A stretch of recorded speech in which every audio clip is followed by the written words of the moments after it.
जय श्री कृष्ण दोस्तों। आज हम आपको एक बहुत महत्वपूर्ण कथा सुनाने जा रहे हैं। इस कथा के माध्यम से हम आपको बताएंगे कि दान का क्या महत्व होता है, जिसे करने से पूर्ण पुण्य की प्राप्ति होती है और कैसे हम बुरे लोगों की पहचान कर सकते हैं। तो कृपया आप इस कथा को शुरू से अंत तक ध्यान से सुनिएगा, क्योंकि अधूरा ज्ञान मानव जीवन में अनेक कठिनाइयों का कारण बनता है। कथा आरंभ करने से पहले यदि आपने हमारे चैनल को अभी तक सब्सक्राइब नहीं किया है तो ज़रूर सब्सक्राइब करें। कमेंट बॉक्स में लिखिए जय श्री राधे कृष्ण। दोस्तों, एक बार श्री हरि विष्णु जी और माता लक्ष्मी जी क्षीरसागर सागर में अपने आसन पर बैठे हुए थे। तब भगवान विष्णु जी ने देखा माता लक्ष्मी किसी गहन सोच में है।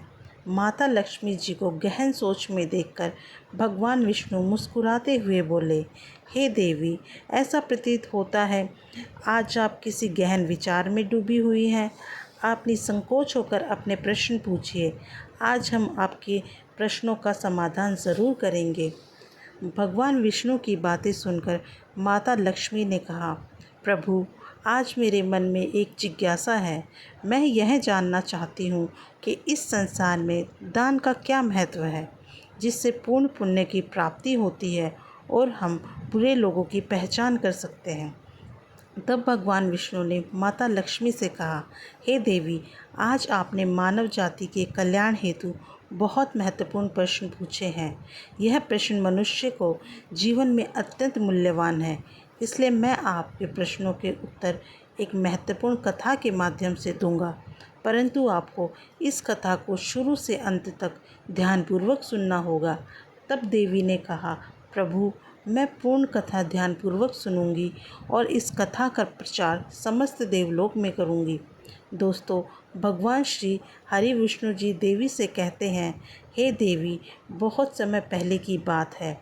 त्रेता युग में जब धरती पर राजा, ऋषि और देवता धर्म की स्थापना में लगे रहते थे, उस समय एक प्रसंग घटित हुआ।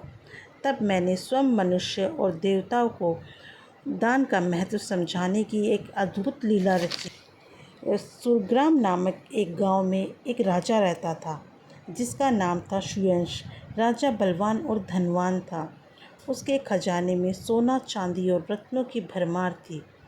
उसका महल अद्भुत वैभव से भरा हुआ था, लेकिन उसके हृदय में दया और दान की कोई भावना नहीं थी।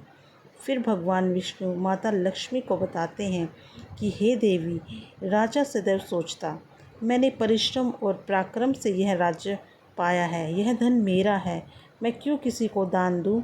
नगर के बाहर रहने वाले एक वृद्ध ब्राह्मण प्राय उससे कहते, राजन, धन का असली सुख तभी है जब वह दूसरों की भूख मिटा सके। लेकिन राजा हंसकर उत्तर देता, बाबा, यह राज्य और धन मेरा है, धन देने से खजाना खाली हो जाएगा। उसका अहंकार धीरे धीरे बढ़ता गया। फिर भगवान विष्णु आगे बताते हैं, जब मैंने यह सब देखा तब राजा को शिक्षा देने की योजना बनाई। मैं एक साधु का रूप धारण करके दरबार पहुंचा और बोला, हे राजन, सुनो, तुम बड़े पराक्रमी और धनी हो, पर क्या कभी तुमने दान भी किया है। राजा मुस्कुरा कर बोला, दान? मुझे उसकी कोई आवश्यकता नहीं, मेरे खजाने भरे हैं। मैं क्यों किसी अजनबी को अपना धन दूं। साधु ने शांत स्वर में कहा, राजन, जो धन दान में नहीं दिया गया वह मृत्यु के बाद व्यर्थ हो जाता है। जिस प्रकार पानी बांध में रुककर सड़ जाता है, उसी प्रकार बिना दान किए धन व्यर्थ हो जाता है। लेकिन राजा ने उनकी बात को तुच्छ समझा और उपेक्षा से साधु को दरबार से बाहर भेज दिया। कुछ ही दिनों में राज्य पर विपत्ति आ गई। वर्षा बंद हो गई, खेत सूख गए, तालाब और कुएं सूखने लगे, भयंकर अकाल पड़ा। लोग भूख से तड़पने लगे, बच्चे रोने लगे, वृद्ध मरने लगे। सब राजा के पास आए, वो प्रार्थना करने लगे, महाराज, हमें भोजन दीजिए, हमारी रक्षा कीजिए। लेकिन राजा ने अपने दरबारियों से कहा, खजाने के दरवाजे बंद कर दो, मेरा धन मेरा है, यदि मैं इसे बांट दूं तो कल मेरे पास कुछ नहीं बचेगा। प्रजा निराश होकर लौट गई। उसी समय वही साधु पुण्य दरबार में आया और बोला, राजन, अब तो तुम्हारी प्रजा मदद मांग रही है। यदि तुमने मदद नहीं की तो राज्य और धन सब नष्ट हो जाएगा। लेकिन राजा ने कठोर स्वर में कहा, अपना खजाना किसी को नहीं दूंगा। यह सुनकर साधु मुस्कुराया और अपना रूप बदलने लगा। उसके शरीर से दिव्य प्रकाश प्रकट हुआ। पूरा दरबार स्तंभ रह गया। साधु और कोई नहीं बल्कि स्वयं विष्णु भगवान थे। भगवान विष्णु ने राजा से कहा, राजन, धन मनुष्य का नहीं होता, यह ईश्वर का दिया हुआ है। जो इसे बांटता है वही सच्चा राजा कहलाता है। दान से धन कभी नहीं घटता बल्कि और बढ़ता है।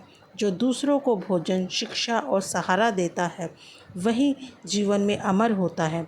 भगवान के वचन सुनकर राजा श्रेयस का अहंकार टूट गया।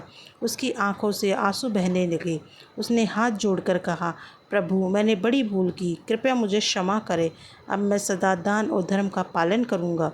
तुरंत उसने अपने सारे खजाने के द्वार खोल दिए, प्रजा को भोजन, वस्त्र और औषधि वितरित किए।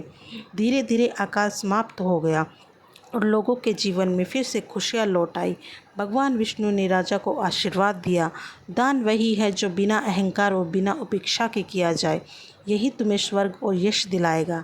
इस प्रकार भगवान विष्णु ने मानव समाज को यह शिक्षा दी कि धन, शक्ति और वैभव का असली सुख केवल दान और परोपकार में है। जो दान करता है उसका यश अमर रहता है। और दान केवल धन का ही नहीं बल्कि ज्ञान, समय, प्रेम और सेवा का भी किया जा सकता है। वास्तव में दान ही वह बीज है जो जीवन और समाज को हरा भरा बनाए रखता है। फिर भगवान विष्णु माता लक्ष्मी से कहते हैं कि हे देवी, इस प्रकार मैंने मानव समाज को दान का महत्व समझाया। आशा करता हूँ कि तुम्हारी सारी जिज्ञासाएं यह कथा सुनकर शांत हो गई होंगी। तब देवी कहती है, हाँ प्रभु, मुझे मेरे सभी सवालों का जवाब मिल गया। यह कथा सुनकर मैं बहुत संतुष्ट हूँ। मैं इस कथा को पूरे देवलोक में प्रचारित करूँगी ताकि सब दान का महत्व समझ सके। तो दोस्तों, कमेंट करके ज़रूर बताना आपको इस कथा से क्या शिक्षा मिलती है और आपको यह कथा कैसी लगी। धन्यवाद।